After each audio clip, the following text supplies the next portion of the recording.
इस्लाम कहता है कत्ल के लिए 2 गवाह, जिना के लिए 4 गवाह।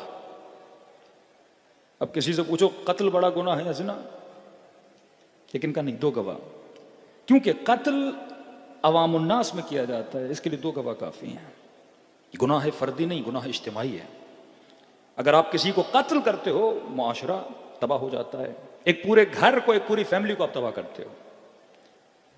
लेकिन अगर कोई इंसान तको तन्हाई में जाके फहाशी कर रहा है, उसका फर्दी गुनाह है का, इसके लिए 4 गवाह होने चाहिए। मतलब बहुत मुश्किल है किसी फर्द को फर्दी गुनाह करे, छुप के गुनाह करे और 4 गवाह ढूंढ सको। मतलब इनफरादी गुनाहों में सजाएं बहुत कम होंगी, क्योंकि 4 गवाह मुमकिन ही नहीं है। और फिर इतनी सख्त शराइत हैं, गवाह भी ऐसा हो जिसने गुनाह को आईने गुनाह होते हुए देखा हो। ये नहीं कि 2 मर्द और औरत किसी घर में गए और बंदा कहे ये बदकारी करके, फरमानी तो इजाजत नहीं है तुम्हें, तुझे क्या पता अंदर जाके बातें कर रहे थे, वो भी गलत है। लेकिन तोहमत जिना नहीं लगा सकते। 4 गवाह हों, क्यों? क्योंकि सख्त है। क्योंकि फर्दी गुनाह को अगर घरों से निकालकर मुआशरे में लाओगे तो मुआशरे में कुबह गुनाह गिर जाएगा। और अगर इसने कहा कि इन्होंने बदकारी की है, साबित न कर सका, उल्टा इसको कोड़े मारे जाएं। क्योंकि शहर में ढिंढोरा पीट रहा था कि 2 लोगों ने गुनाह किया है, और जिस गुनाह का लोगों को पता भी नहीं था, इसने गुनाह को क्या कर दिया, आम कर दिया।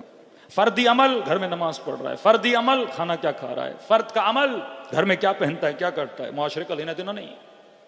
इस्लाम सख्त है कि मुआशरे के अंदर बैठ के कोई बुराई ना करे। घर के अंदर कम लिबास पहना, जो कि नहीं पहनना चाहिए, पर पहनना उसका फर्द है, मसला नहीं। लेकिन यही लिबास पहन के अगर रोडों और गलियों पे आए, इस्लाम सख्ती दिखाता है। घर के अंदर कोई गीबत की, कोई गुनाह किया, कोई झूठ मारा, कोई गलत मजाक किया, कहिए तुम्हारा फर्दी अमल है, तुम जानो, तुम्हारा अल्लाह जाने। लेकिन अगर यही अमल आकर बाजार में करे, फिर इसकी इस्लाम क्या कहता है, सख्त सजा। इमाम हुसैन फरमाते हैं मैं मुआशरे को सुधारने आया। मतलब अफराद को छोड़ो, मुआशरा इमाम हुसैन का बिगड़ चुका है। अगर इस मुआशरे की इस्लाह न की जाए, मुस्लिह मुआशरा न बना जाए, क्योंकि अगर समाज खराब हुआ तो फैमिलीज खराब हो जाएंगी। अगर समाज में अच्छाई, आमिर बिल मारूफ व अनहा अनिल मुनकर का मतलब क्या है?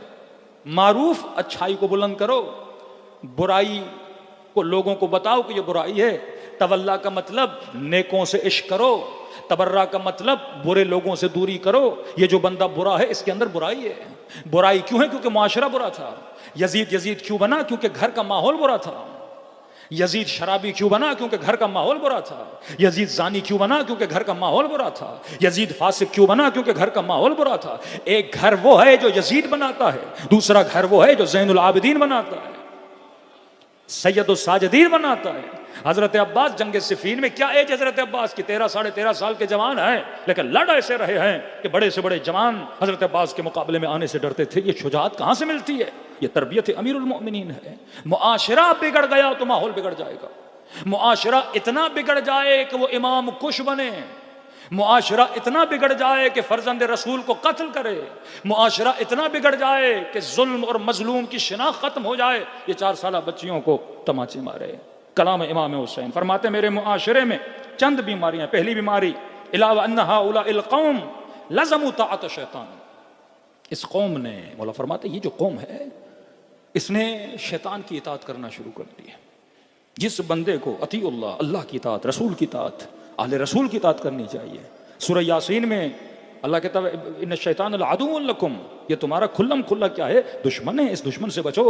मौला फरमाते लज़्म शैतान, शैतान की इताअत की। दूसरी चीज व तरकू ताअत रहमान, शैतान की ताअत की और अल्लाह की ताअत को उन्होंने तर्क कर दिया। तीसरी चीज व अज़हरल फसाद, सिर्फ शैतान की ताअत करते, अल्लाह की ताअत छोड़ देते, लेकिन मुआशरे में फसाद ना होता। सलवात पढ़े मोहम्मद वाले मोहम्मद।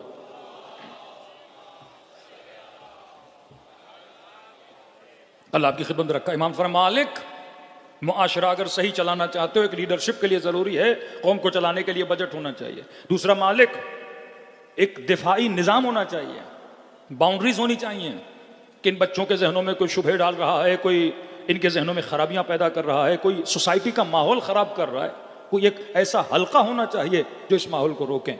तीसरी चीज व इस्लाह अहलिहा, मालिक तुम्हारी ड्यूटी है कि इस अहले मुसलमानों के अंदर इस्लाह को पैदा करो। ये इमाम हुसैन फरमाते हैं। फरमाते लज़िमू ताअत शैतान व तरकू ताअत रहमान, शैतान की ताअत में चले गए, अल्लाह की ताअत को छोड़ दिया। तीसरी चीज फरमाया ज़हर अल फसाद, इनके दरमियान फसाद आम हो गया। मदीने में एक गवैया आया, अब ये इमाम हुसैन का जमाना है, एक गाने गाने वाला। अहले मदीना उसके इर्द गिर्द जमा हो गए, पूरे शहर में ऐलान हुआ फला गवैया फला सिंगर आया है सिंगिंग करने के लिए। सारे अहले मदीना जमा हो गए। तारीख लिखने वाले लिखिए, तबरी की तारीख जरूर पढ़ा करें, तारीख इस्लाम जरूर पढ़ा करें, इससे शऊर और इबरत मिलती है इंसान को। कहते हैं इस कदर मजमा जम हुआ कि नीचे के हॉल में जगह नहीं थी, लोग छत पे चढ़ गए और छत पे इतना रश हुआ कि वो छत उस गाने वाले के सर पे गिर गई। आया था गाने के लिए और लोगों के हुजूम ने उसे क्या कर दिया, वासिल जहन्नुम कर दिया। ये अहवालात हैं मदीने के। चौथी चीज फरमाया अत्तलु हुदूद अल्लाह, मुआशरे में फसाद आम हो गया, लेकिन अल्लाह की हुदूद अल्लाह की इन्होंने तातील कर दी, छुट्टी पे चली गई अल्लाह की हुदूद। इस कदर मुआशरती इख्तलाफात जमाने में पैदा हो गए, इस कदर फवासिल तबकात पैदा हो गए।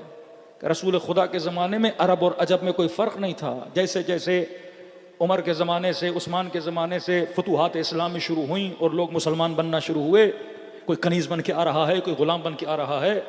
ख़ुद जिस बंदे ने अटैक किया दूसरे खलीफे पे, उमर पे, आप देखेंगे उसका रीज़न क्या था जब आप तलाश में जाएंगे। ये अजम है, अरब नहीं है। उसके साथ ज्यादती की जाती थी, अरब आते थे उसके दुकानों पे ज्यादती करते थे, उसको जगह नहीं देते थे। अजम को बाजार में इतनी इजीली जगह नहीं मिलती थी।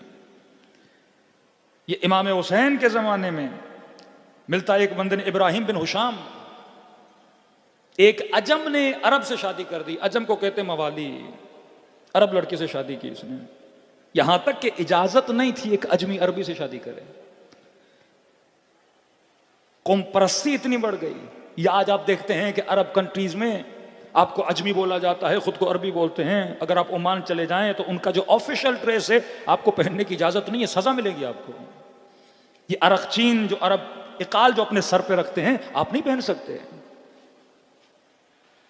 कि 100 साल इनके मुल्कों में रहो लेकिन आपको नेशनलिटी नहीं दी जाती।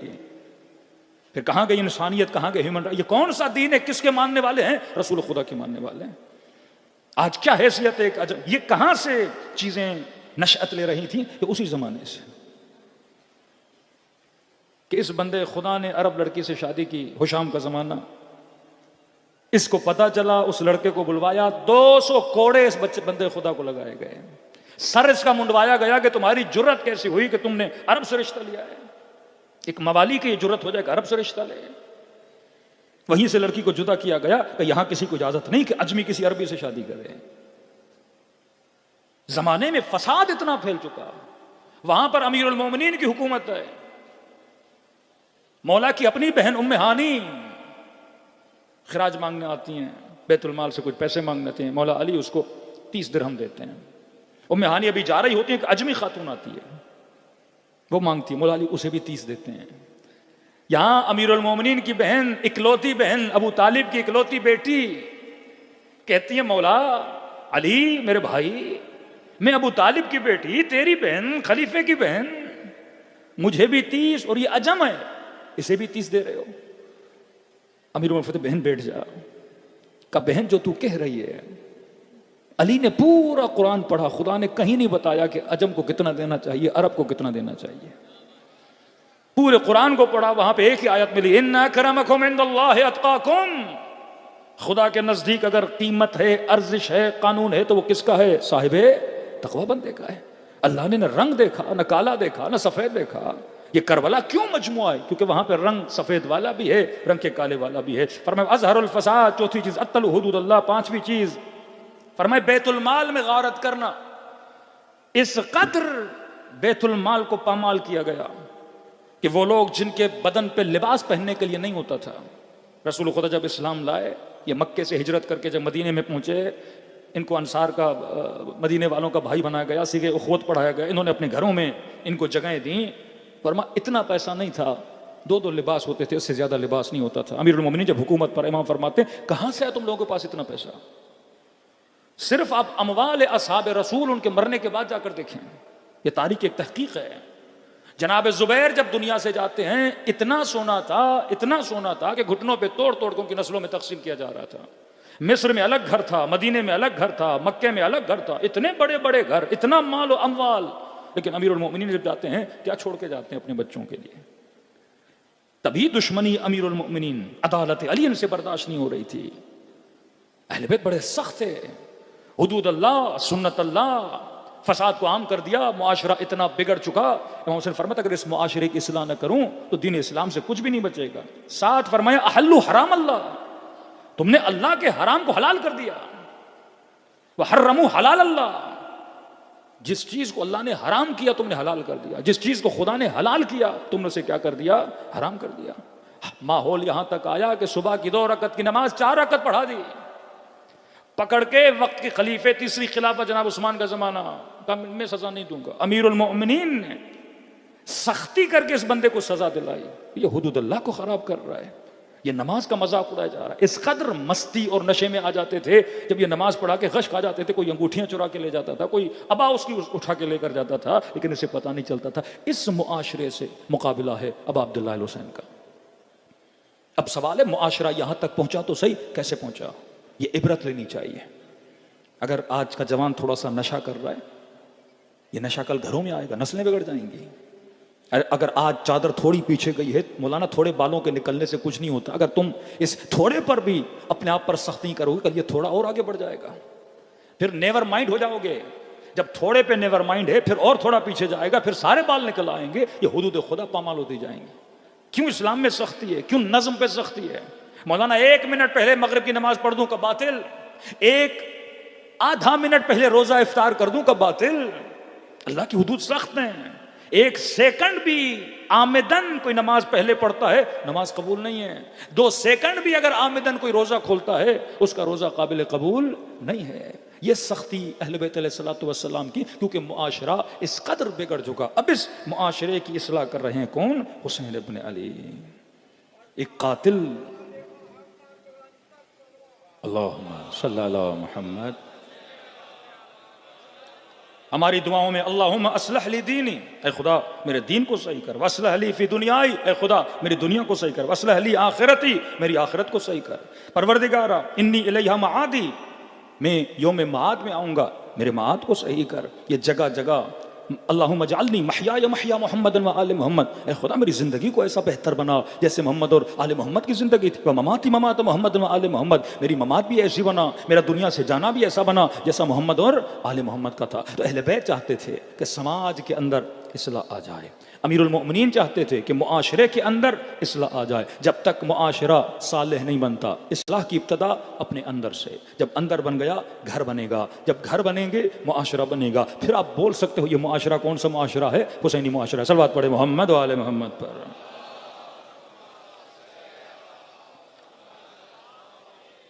अब फरमाया मुआशरे की इस्लाह करने के लिए फिक्र की इस्लाह करनी चाहिए।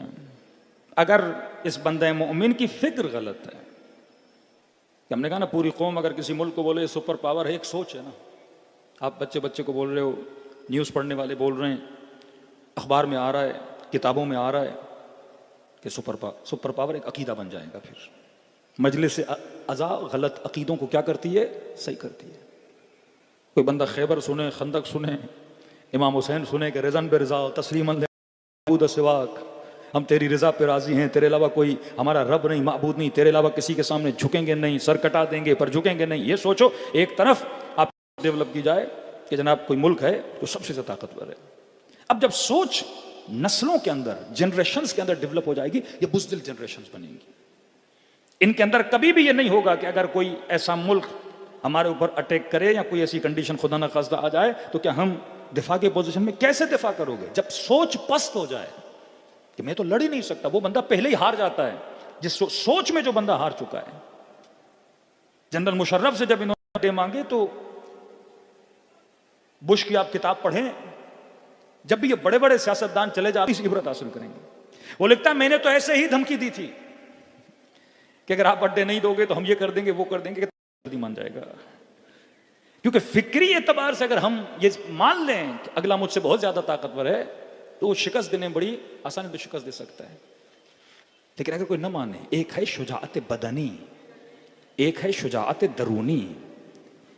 हमारे शुजा वो नहीं जिसका बदन बड़ा हो, भारी भरकम हो, जिसका हौसला बुलंद हो, जो इंटरनल शुजा हो। जब यहूदी मदीने में आए अमीरुल मोमिनीन से मिलने के लिए, कहा हमने मिलना है किससे, कहा हैदर से। हैदर से क्योंकि मदीने वाले अमीरुल मोमिनीन को अली इब्न अबी तालिब के नाम से जानते थे। का कौन हैदर? का वो जंग हुई थी, मरहब को मारा था, अमर इब्न अब्दुवत को मारा था, तुम्हारे मुसलमानों का जो सबसे बड़ा बहादुर है, मुझे उससे मिलना है। अब इनके बहादुर कौन थे? कवियुल हैकल, बड़े बड़े बदन, बकरे खाने वाले, ऊंट के बच्चे उठाने वाले। तो किसी ने कहा कि मस्जिद में मिलेंगे तुझे। मौला का लक़ब है अबू तुराब। हमेशा फकीरों के साथ, गरीबों के साथ मस्जिद की चटाई पे बैठ जाते थे। इत्तफाक से खाने का वक्त भी था। पूछते पूछते का कौन है अली, कौन है अली, अली से मिलवाओ। तो देखा कि मस्जिद के किसी कोने में बैठे हैं, जौ की रोटी, सूखी रोटी खा रहे हैं। सब्जी है, कोई सालन है उबला हुआ, वो सालन खा रहे हैं। कद का लंबा चौड़ा हट्टा कट्टा। तो इसके जहन में था उस हट्टे कट्टे को जिसने मारा होगा वो साइज मुझसे डबल होगा। जब अमीरुल मोमिनीन को देखा फबुहिता, ये हैरान रह गया। फिर अमीरुल मोमिनीन के करीब आया, कहा आप हैदर हो? कहा सम्मत उम्मी हैदरा, मेरी माँ ने मेरा नाम हैदर रखा था।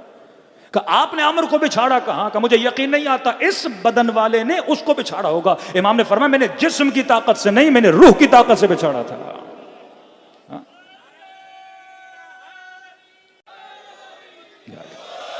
जब एक अंग्रेज भी किताब लिखे द लाइफ ऑफ मोहम्मद और कहे कि एक सिपाही ऐसा था, अजीब हौसला था इस सिपाही का सारे मैदान जंग में जाते थे, आगे भी जरा पीछे भी जरा, मतलब सीने पर भी जरा पीठ पर भी जरा, लेकिन एक जंगजू बड़ा अजीब मिलता है तारीख इस्लाम, who fought without armour on his back. ये जब भी गया इसने आगे तो जरा पहनी पर पीठ पे जरा नहीं पहनी। और जब इससे पूछा गया आगे जरा पहनते हैं पीठ पे जरा क्यों नहीं पहनते, तो इन्होंने जवाब दिया आगे जरा इसलिए पहनता हूं क्योंकि आगे अटैक करना होता है, आगे हमला करना होता है ताकि आने वाले तीर को जरा रोक दे। लेकिन कसम है अभी तालिब के बेटे ने कभी पीठ पे जरा नहीं पहनी, क्योंकि अली मैदान जंग में लड़ने के इरादे से जाता है, पीठ दिखा के भागने के इरादे से नहीं जाता।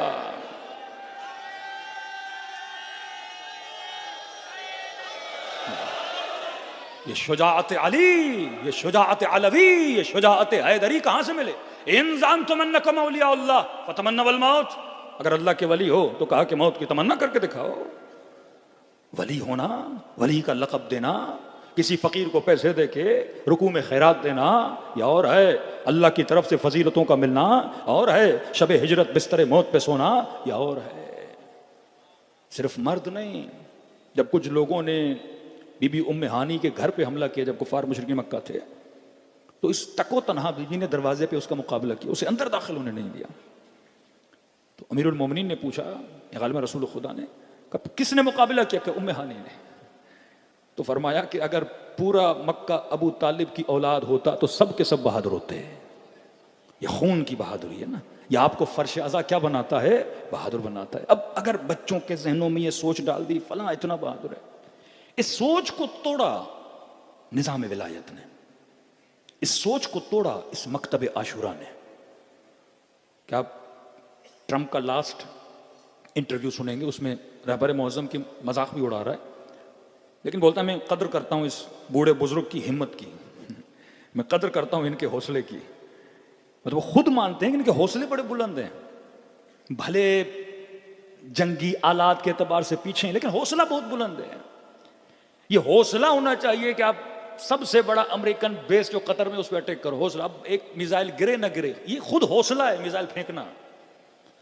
चाइना का फॉरेन मिनिस्टर ईरानियों को कहता है कि जब आपने ऐनुल असद पे अटैक किया, पहला अटैक ईरानियों ने ऑफिशियली अमेरिकन एयरबेस पे किया था, वो शहीद कासिम सुलेमानी की शहादत के बाद कुर्दिस्तान में ऐनुल असद पे किया था। तो कहते हैं ऑफिशियली उनका वफद आया कि हम चाइनीज इकोनॉमिकली हर चीज में आगे हैं, लेकिन आज तक हमने भी नहीं सोचा कि अटैक करेंगे।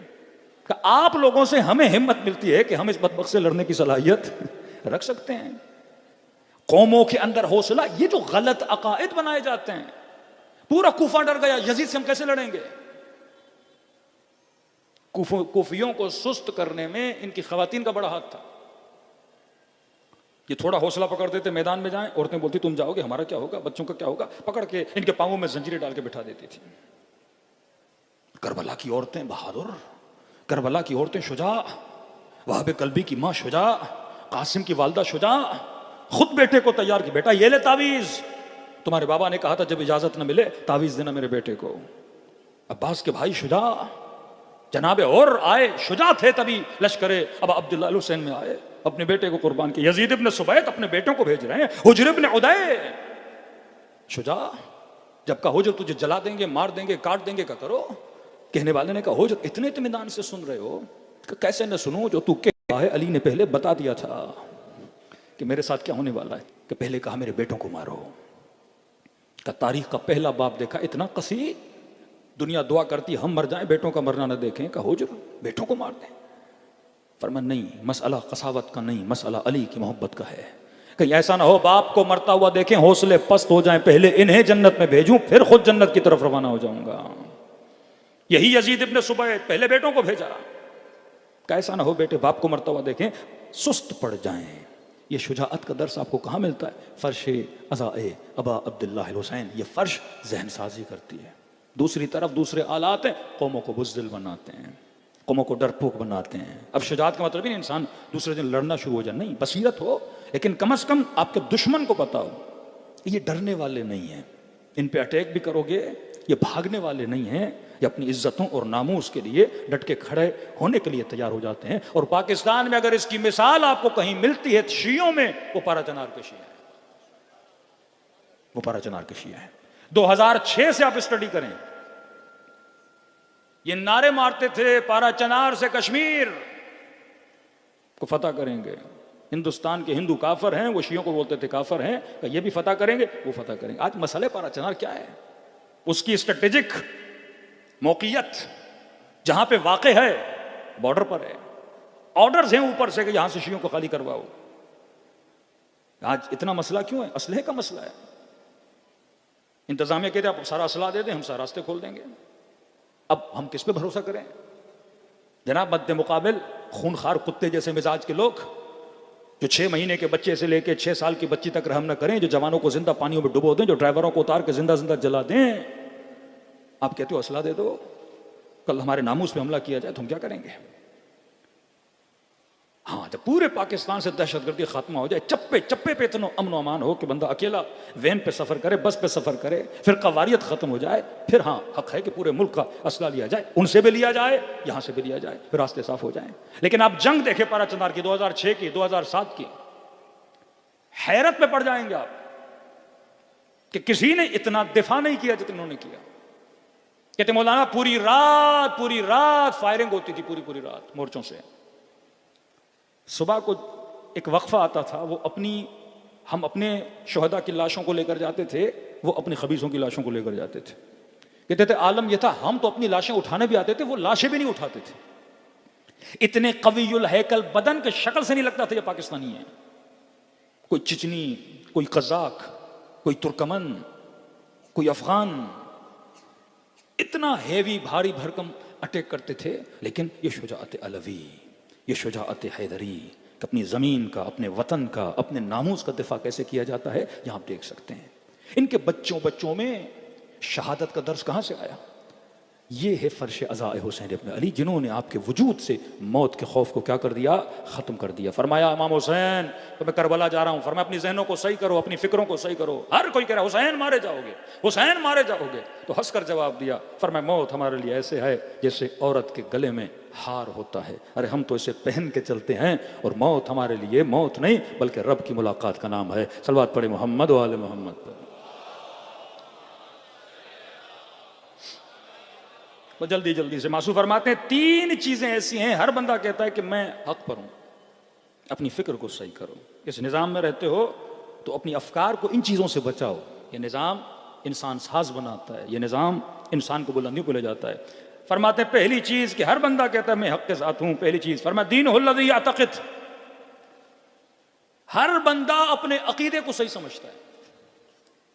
आप कहीं किसी गली बस्ती में चले जाएं, क्रिश्चियन से पूछो कि हक पर हम हैं, वहाबी को बोलो कहेगा हमसे बड़ा कोई अच्छा मुसलमान ही नहीं है, बरेलवियों को बोलो कि हमसे बड़ा तो अच्छा कोई मुसलमान है ही नहीं, शियों से बोलो कहेंगे हमसे अच्छा कोई मुसलमान है ही नहीं। कि ये इंसानी फितरत है, हर बंदा अपने ही अकीदे को क्या बनाता है? सही समझता है। तो का मौला फिर कैसे? इमाम फरमा मेयार बनाओ, उस मेयार पे अगर कोई अकीदा उतर रहा है वो अकीदा सही है, वो कुरान है, वो सुन्नत रसूल है, वो अक्ल है। कुरान कहता है इन्ना अक्रमकुम इंदल्लाहि अतकाकुम, तुम्हारे सबसे करीब अल्लाह के वो है तो साहिब तकवा। लेकिन हमारे भाइयों का अकीदा को गली से गुजर रहा था, टेढ़ी आग करके रसूल को देख भी लिया, ये क्या बन गया? जन्नती बन गया। अब आगे जो भी करे हमारा नहीं जाए, निज़ाम अदल के खिलाफ है। खुदा कहते हैं अल्लाह की लानत है जालिमों पर, लानतुल्लाह सरीहन लानतुल्लाह अलल कौम ज़ालिमीन लानतुल्लाह अलल कौमिल काज़िबीन। अल्लाह की लानत है झूठों पर, अल्लाह की लानत है जालिमों पर। एक तरफ कहते हैं यजीद ने जुल्म किया, दूसरी तरफ कहते हैं लानत भेज, कहते हैं हम कंफ्यूज हैं। भाई खुदा जब कंफ्यूज नहीं है तो तू कंफ्यूज क्यों हो रहा है? अल्लाह अलल ऐलान जालिमों पे लानत भेज रहा है। 70,000 मिंबरों से अमीरुल मोमिनीन पे सब्ब शितम किया जाए, वो झूठ था कि नहीं? कुरान कहीं और खड़ा है, मुस्लिम मुआशरा कहीं और खड़ा है। आपको सही रास्ते पे सिरात मुस्तकीम पे किसने लाके खड़ा किया? अबा अब्दुल्ला अल हुसैन ने। फरमाया एक दीन हुल्लज़ी यअतक़िद, हर बंदा अपने दीन को सही समझता है। दूसरा फरमाया हवा हुल्लज़ी यस्तअली, हर बंदा अपनी ख्वाहिश को सही समझता है।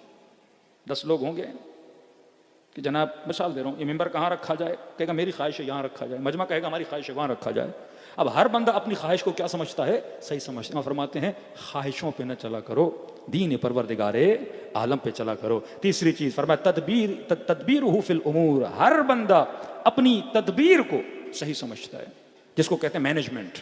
कहता है मेरी जो मैनेजमेंट है वो सबसे बेहतर है। फरमा नहीं, तीनों उमूर को रुजू दो किसकी तरफ?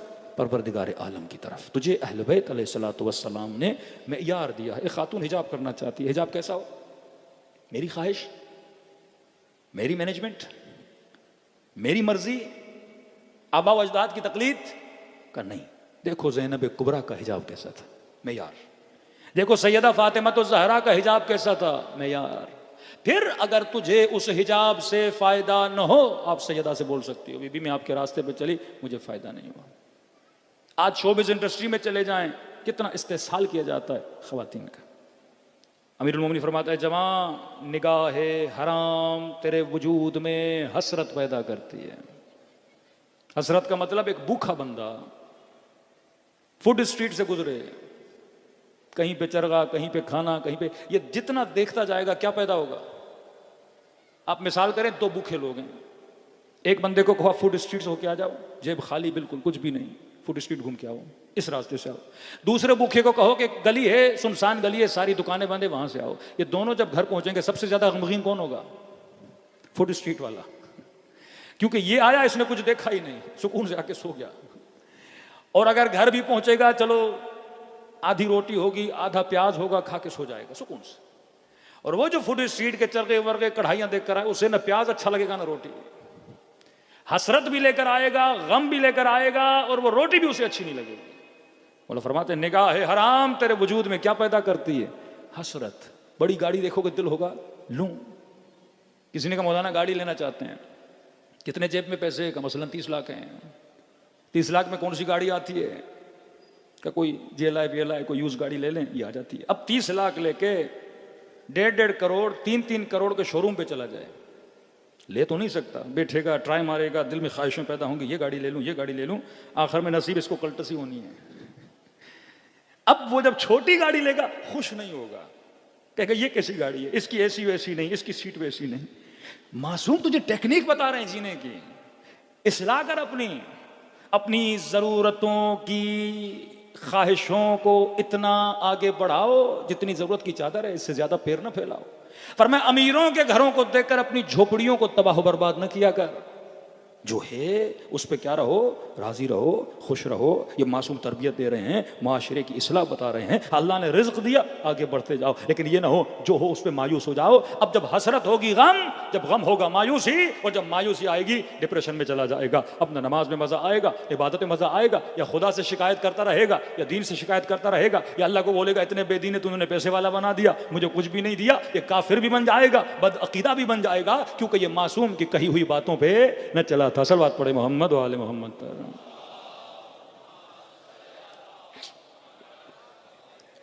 आओ करबला में एक किरदार है, नाम है अब्बास अलमदार। हाँ। अपनी ख्वाहिशों पे गलबा करना अब्बास से सीखो। का 2 मुहर्रम खेमे लगे थे नहर के किनारे, ऑर्डर आया कि सारे खेमे नहर के किनारे से हटा दिए जाएं। कहा कि खेमे हटा दो अब्बास, अगर नहीं हटाओगे तो हम खेमों को हटाने के लिए आ जाएंगे। तारीख लिखती है कि गाजी अब्बास को इतना जलाल आया, आस्तीनों को पलटा, तलवार को नयाम से निकाला, अपनी तलवार से जमीन पे खत खींची और कहा, है किसी में जुर्रत और नहीं, इस लाइन को पार करके दिखाओ। खेमे तो दूर कि तुम सैदानियों के खेमों तक पहुंचोगे अब्बास के होते हुए। बीबी ज़ैनब फरमाती है, मैं खेमे में बैठी थी तो इमाम हुसैन खेमे में आए, चेहरा परेशान। ऐसे लक़ब नहीं, शरीकतुल हुसैन, कारे हुसैन में शरीक हैं। द मैनेजमेंट ऑफ करबला, क़ियाम करबला, तहरीक करबला में किरदार शरीक हैं, आधे आधी शरीक हैं सैयदा ज़ैनब सलामुल्लाह अलैहा। बीबी ज़ैनब को अगर पैगाम करबला से निकाल दो तो करबला का पैगाम पूरा नहीं होता। करबला बताती है मर्दों का किरदार, औरतों की जिम्मेदारी। कोई भी तहरीक कामयाब नहीं हो सकती जिसमें औरतें इन्वॉल्व ना हो, जिसमें माओं का किरदार ना हो, बहनों का किरदार ना हो। ज़ैनब, आपने तो सुना होगा अब्बास ने खत खींची है, किसमें जुर्रत के आगे बढ़े अब्बास के होते हुए, किसमें जुर्रत के खेमों तक हाथ लाए। पर मैं हाँ बहन,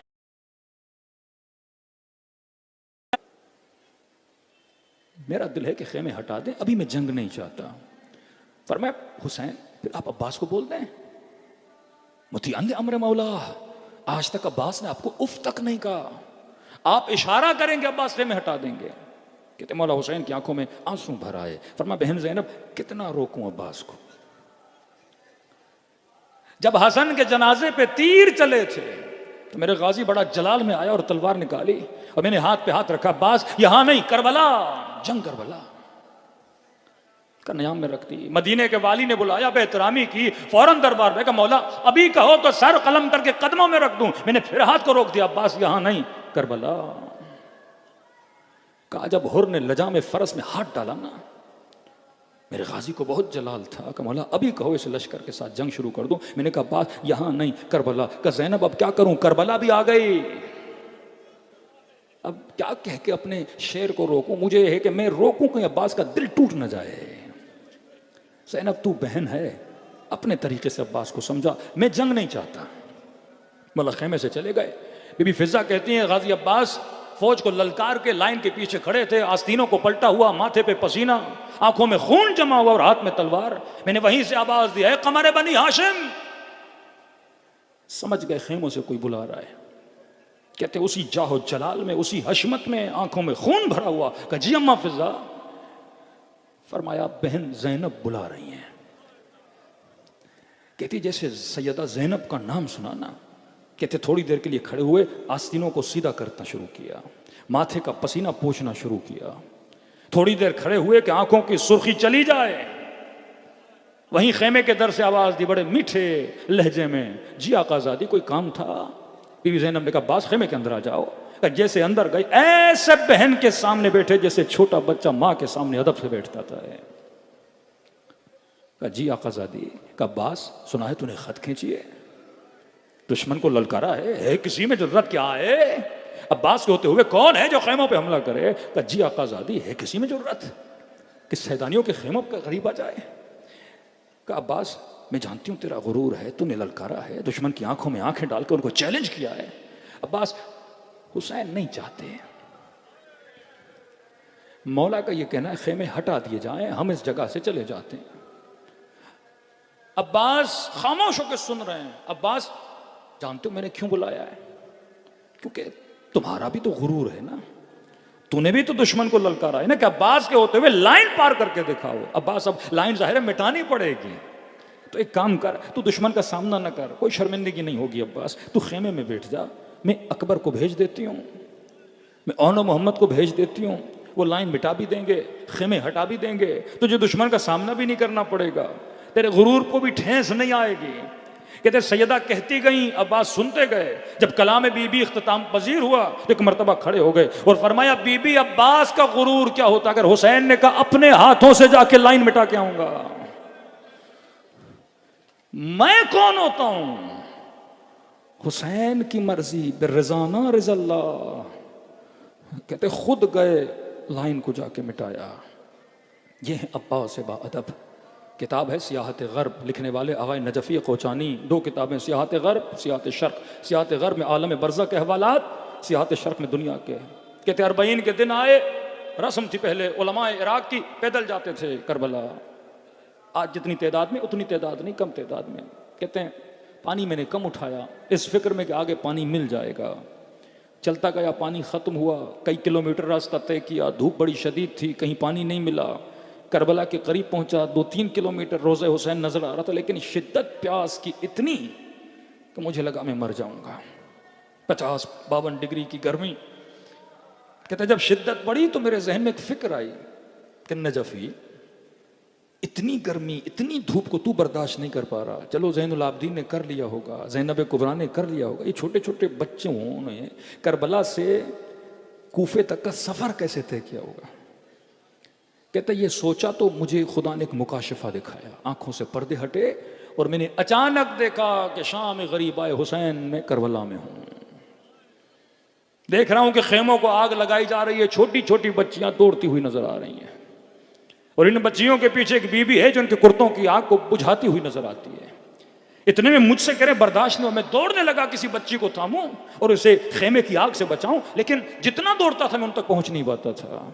कहते इस आलम में मैं इतना दौड़ा कि इस रास्ते के पत्थर जो भी थे मेरे पांवों में लगे, मेरे पांव खूनम खून हो गए, यहां तक मैं बेहोश होकर गिर गया। जब आंख खुली तो मैंने खुद को करबला की गलियों में पाया। अब रोना था जो रुकता नहीं था, आंसू थे जो थमते नहीं थे। कहता नहर के किनारे गया, पांवों का खून साफ किया, फिर रोता हुआ बैनुल हरमैन में आया, फिर अबा अब्दुल्लाह अल हुसैन के हरम के पास आया। शाम के 6 बज रहे थे। कहता रस्म थी जब हरम में घंटा पूरा होता था तो मौला के हरम की घंटी बजती थी। कहता मैं रोए जा रहा हूं, बार बार वो मंजर याद आ रहा है कि खेमों से बच्चियां कैसे निकल रही थी। कहते जब ये घंटी बज रही थी ना तो मुझे घंटी की आवाज नहीं, मुझे हुसैन की आवाज आ रही थी, हल मिन नासिर, हल मिन नासिर, हल मिन नासिर, है कोई मुझ गरीब की मदद करने वाला। कहता मैं फिक्र में पड़ गया कि मौला आज तक आवाज दे रहे हैं हल मिन नासिर। कह रहा इतने में हरम में हजरत अब्बास की घंटी ने बजना शुरू किया, लेकिन वहां भी मुझे घंटी की आवाज नहीं आ रही थी, आवाज आ रही थी लब्बैक या मौलाई, लब्बैक या मौलाई। मौला जब जब कहोगे हल मिन नासिर, अब्बास तुझे आवाज देगा लब्बैक या मौलाई।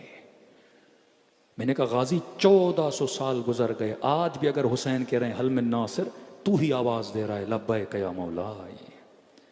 करबला का मतलब ही वफा है, अपने इमाम से, अपने रहबर से वफा करना सीखें। का यह है बाबुल हवाइज, इनके दर से कोई खाली हाथ नहीं गया। कल वक्त मिला गाजी अब्बास के और भी मौजज़ात आपकी खिदमत में रखेंगे, किस तरह अपने ज़ायरों की मदद करते हैं, किस तरह लोगों की हाजत रवाई करते हैं, किस तरह अरबाइन में ज़ायरों का इस्तकबाल करते हैं। यह है करबला।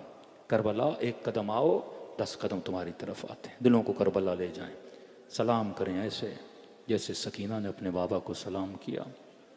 आज की रात बाबुल हवाइज की रात है। बड़े बड़े लोगों ने शफा पाई है गाजी अब्बास के हरम के दर से। फलज बदन था, हरकत नहीं थी, गाजी अब्बास के दर से शफा मिली है।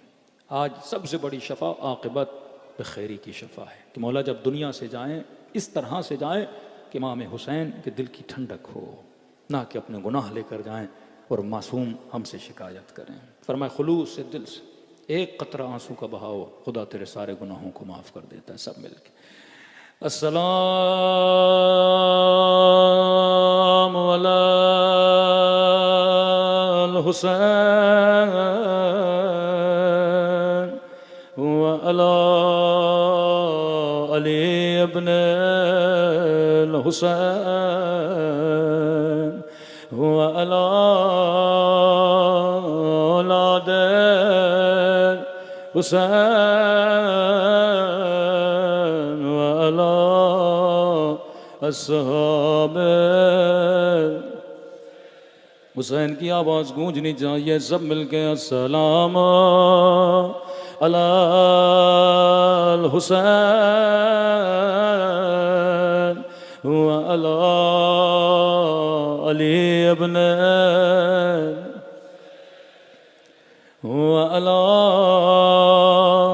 औलाद हुसैन व अला सब मिल के बुलंद आवाज से अस्सलाम अला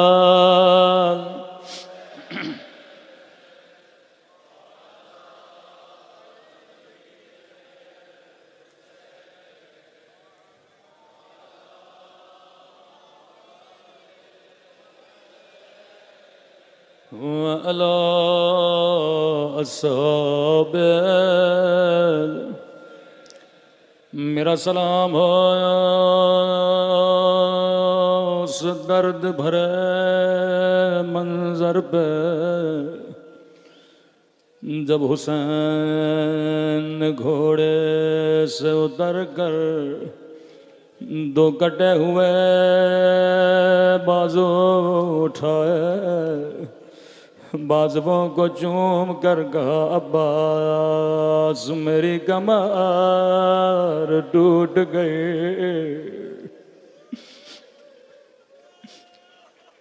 बड़ा रोए हैं मेरे मौला हुसैन। रावी कहता है अकबर के लाशे पे गए, बड़ा गिरिया किया। कासिम के लाश के टुकड़े उठाए, बड़ा गिरिया किया। जब गुलाम जौन का सर गोद में लिया तो बड़ा गिरिया किया। हर रिवायत में बकल हुसैन हुसैन बड़ा रोए, लेकिन फौज अशकिया का शख्स कहता है जब कासिम के लाशे पे गए तो रोए, अकबर के लाशे पर गए तो रोए। कहता मैं हुसैन को देख रहा था जब अब्बास के लाशे पे आए। रावी ये नहीं कहता बकल हुसैन हुसैन रोए, बल्कि कहता सरखल हुसैन। हुसैन ने बुलंद बुलंद आवाज से चीखना शुरू कर दिया। कहने लगे अब्बास आंखें खोलो, ये फौज अशकिया मेरा मजाक उड़ा रही है। चीखना शुरू किया, फौज अशकिया ने हंसना शुरू किया। कहने लगे हुसैन का काम हमने तमाम कर दिया।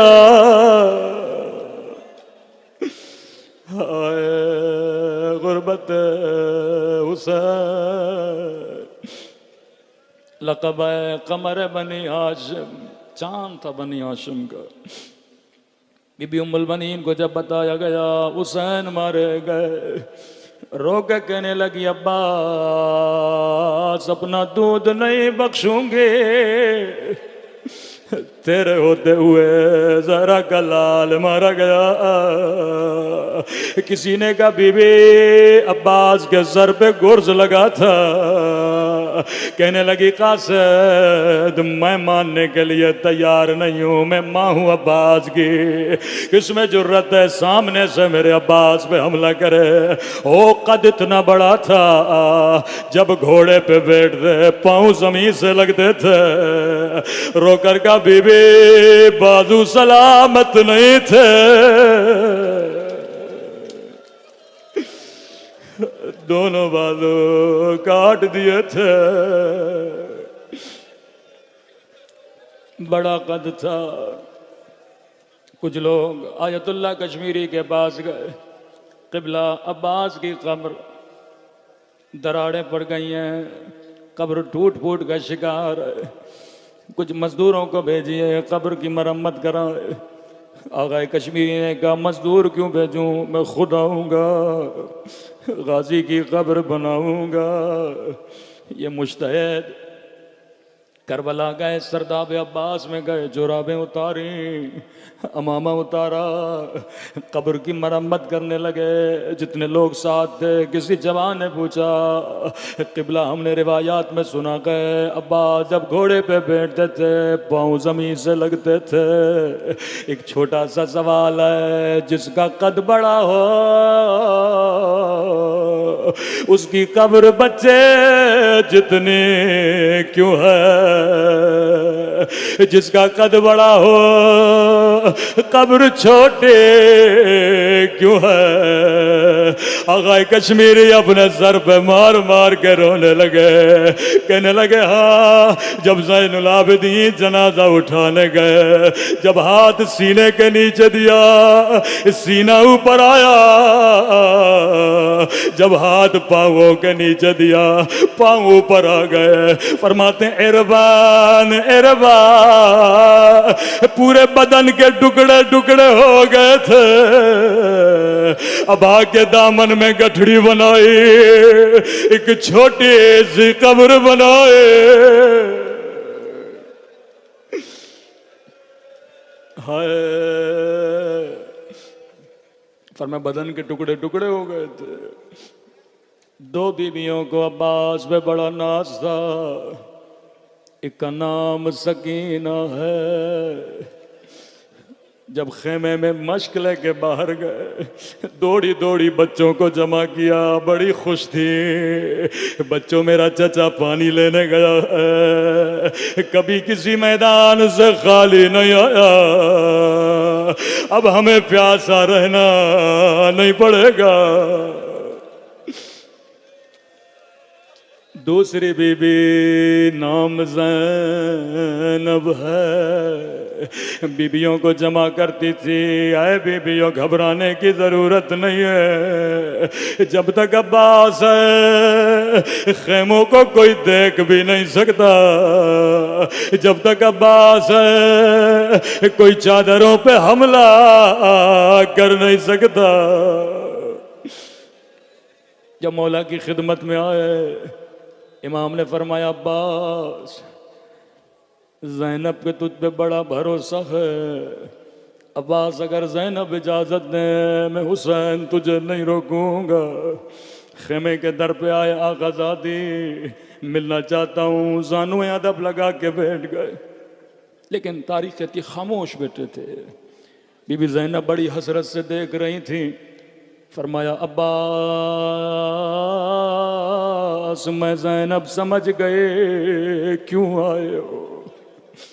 अब्बास, मैं तुझे रोकूंगी नहीं, लेकिन बहन की कुछ बातें सुनता जा। जी मेरी आकाज़ादी। अब्बास, शहर कूफा था, हुकूमत बाबा अली की थी।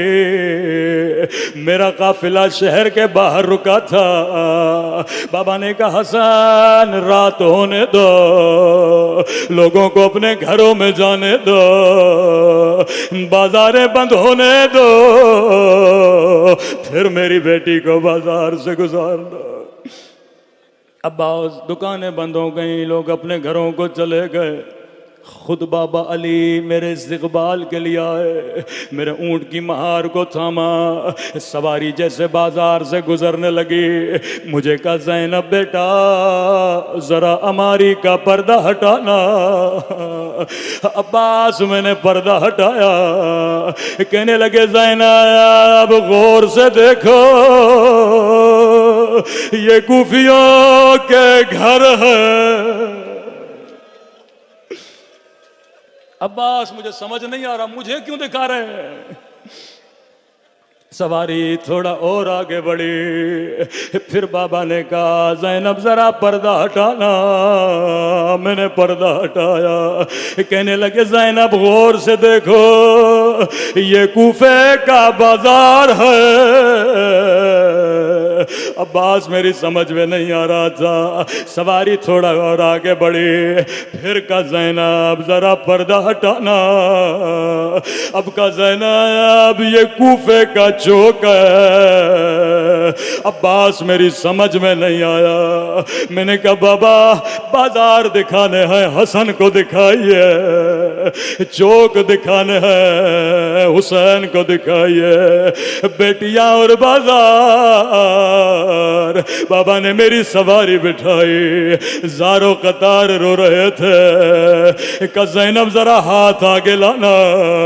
कभी मेरी कलाइयों को चूमने लगे, कभी मेरे सर का बोसा लेने लगे, कहने लगे ज़ैनब यही बाजार होगा, तेरे हाथों में रस्सियां और तेरे सर से चादर छीनी जाएंगे।